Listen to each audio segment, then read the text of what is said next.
Pegue a sua Bíblia, por favor. Se você tem uma Bíblia, abra no Evangelho segundo São Lucas, no capítulo de número 8. Diz assim: E aconteceu que, quando voltou Jesus, a multidão o recebeu, porque todos o estavam esperando. E eis que chegou um varão de nome Jairo, que era príncipe da sinagoga, e, prostrando-se aos pés de Jesus, rogava-lhe que entrasse em sua casa, porque tinha uma filha única, quase de 12 anos, que estava à morte. E, indo ele, apertava-o a multidão. E uma mulher que tinha um fluxo de sangue, havia 12 anos, e gastara com os médicos todos os seus haveres, e por nenhum pudera ser curada, chegando por detrás dele, tocou na orla do seu vestido, e logo estancou o fluxo do seu sangue. E disse Jesus: Quem é que me tocou? E negando todos, disse Pedro e os que estavam com ele: Mestre, a multidão te aperta e te oprime, e dizes: Quem é que me tocou? E disse Jesus: Alguém me tocou, porque bem conheci que de mim saiu virtude. Então, vendo a mulher que não podia ocultar-se, aproximou-se tremendo e, prostrando-se ante ele, declarou-lhe diante de todo o povo a causa porque ele havia tocado e como logo sarara. E ele lhe disse: Tem bom ânimo, filha, a tua fé te salvou, vai em paz.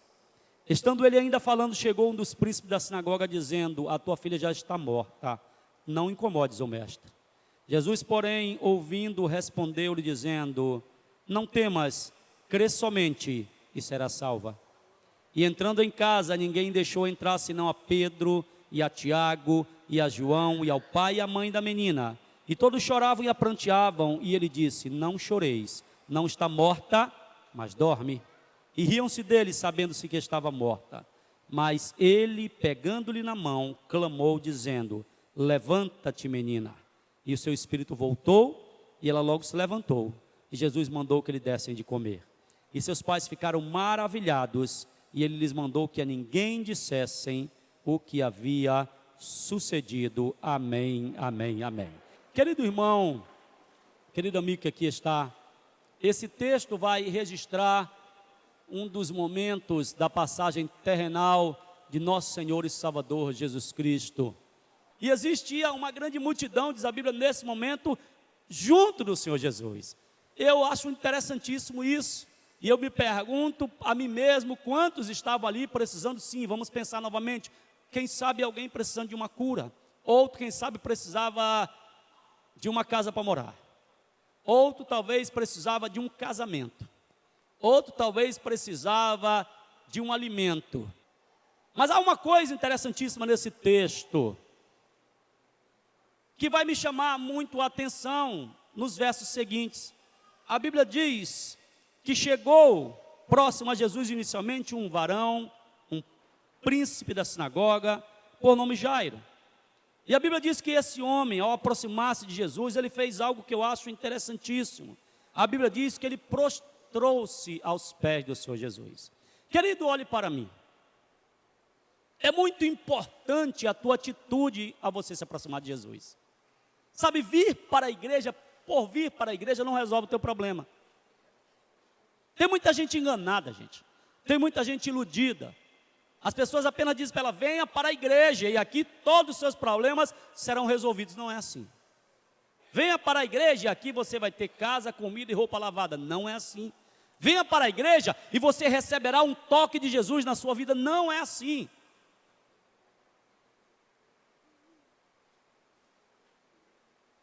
Eu acho que aquele que se aproxima do Senhor Jesus deve entender, procurar conhecer quem realmente Ele é.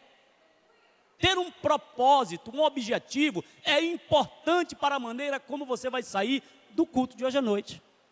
Porque vir por vir não resolve, gente. Estar por estar não resolve.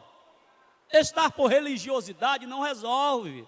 Há pessoas, e eu não estou dizendo que esteja acontecendo aqui em nenhum momento, mas eu quero voltar ao texto, muitos ali talvez estivessem apenas por religiosidade, quem sabe, por novidade, Mas a Bíblia diz que esse homem, quando ele se aproxima do Senhor Jesus, a primeira coisa que ele faz é prostrar-se aos pés do Senhor Jesus. É alguém que olha para ele e diz: vim aqui, porque preciso de ti. Gente, isso é muito importante. Se você vem à igreja por vir à igreja, por precisar de um carro, de uma comida, de uma roupa lavada, de um casamento, ou de uma solução para o seu problema, querido, eu sei que o Senhor faz todas essas coisas dirigindo as nossas vidas, mas deixa eu te dizer uma coisa: o que o Senhor busca nessa noite são pessoas que vieram aqui, sinceramente, para dizer para Ele: sem você eu não sou nada. Aquele homem tinha um destaque, tinha uma importância, aquele homem tinha uma função, mas a Bíblia diz que no momento em que ele chega perto de Jesus, ele abre mão de tudo que é, de tudo que tem, de tudo que poderia ser chamado um príncipe, e ele se prostra diante do Senhor.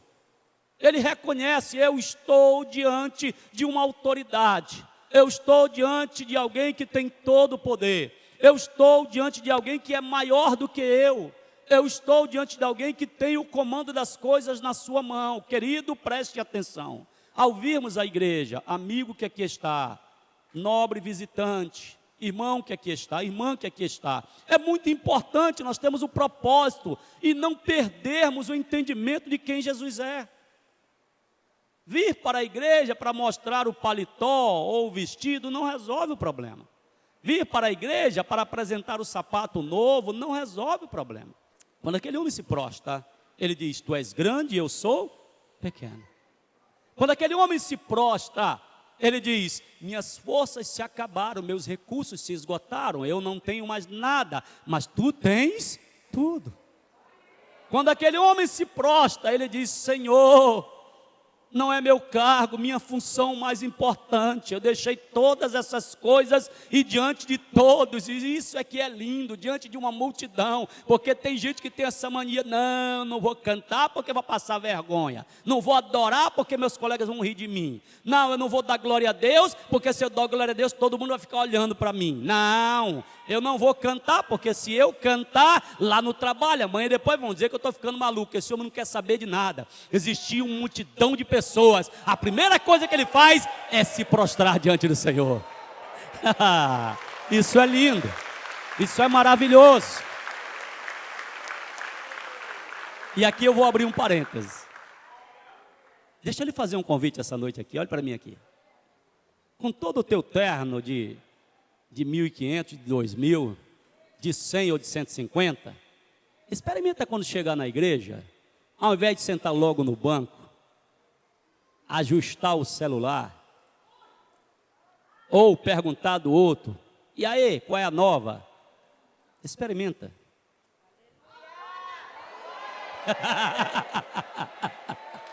Te prostrar diante de Jesus, te prostrar diante do Senhor.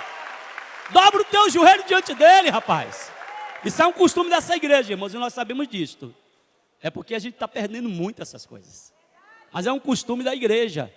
Geralmente o crente chegava na igreja, a primeira coisa que ele fazia era se prostrar. Irmãos, olha para mim aqui. Todo aquele que antes de começar o culto já se prostrou diante do Senhor, não tem culto frio, não tem pregador ruim, não tem cantor desafinado. E a palavra de Deus vai nos dizendo, irmãos, e depois de se prostrar, aí ele diz, ele rogava, ele pedia, ele clamava, ele não fechava a cara e aborrecido dizia: estou com um problema. Ele não dizia: tem um monte de gente aqui, mas você precisa me atender primeiro. Não. Ele não dizia: ou você resolve hoje, ou eu nunca mais volto na igreja. Não.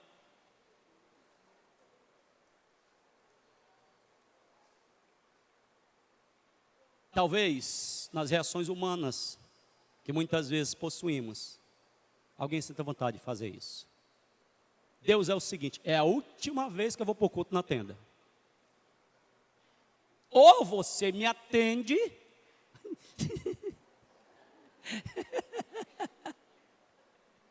Ou, como se dizia antigamente, fial babau. Já era. A Bíblia diz que depois de se prostrar, de adorar, ele clamou, ele rogou, ele suplicou.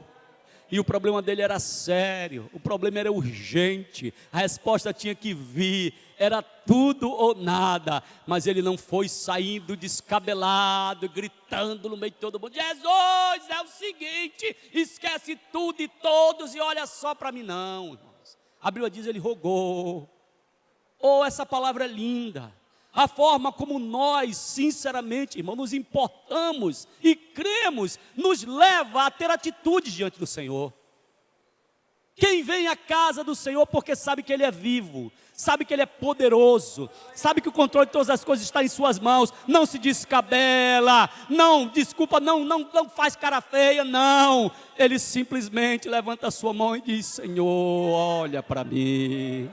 Aleluia, aleluia. Ele não sai daqui dizendo que o pastor não orou e você não ficou curado. Ele não sai daqui dizendo que o ministério do louvor cantou, mas foi mesmo que água. Não, ele simplesmente clama ao Senhor.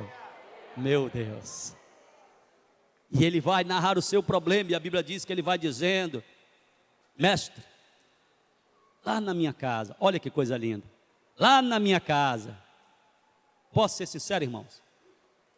Tem gente que tem uma unha, está começando a encravar, eu não vou para a igreja, porque a unha está querendo encravar, eu estou achando que ela vai encravar. Jairo tinha uma filha de quase 12 anos, que estava morrendo. Aleluia. Morrendo. Mas a Bíblia diz que ele parte ao encontro do Senhor Jesus. Ele não ficou dentro de casa, mais uma vez, reclamando, blasfemando, perdendo a fé, ou pelo menos dizendo: Jesus nem se importa comigo, então para que eu ia estar em encontro dele? Se ele fosse Deus mesmo, ele viu o que estava acontecendo, meu Deus do céu. Não, a Bíblia diz que ele vai lá, ele se prostra, e depois de prostrado ele clama e diz: Senhor, lá na minha casa, olha para mim aqui, quantos chegaram aqui e tem algum familiar dentro de casa que está lá, talvez preso por alguma coisa, o vício,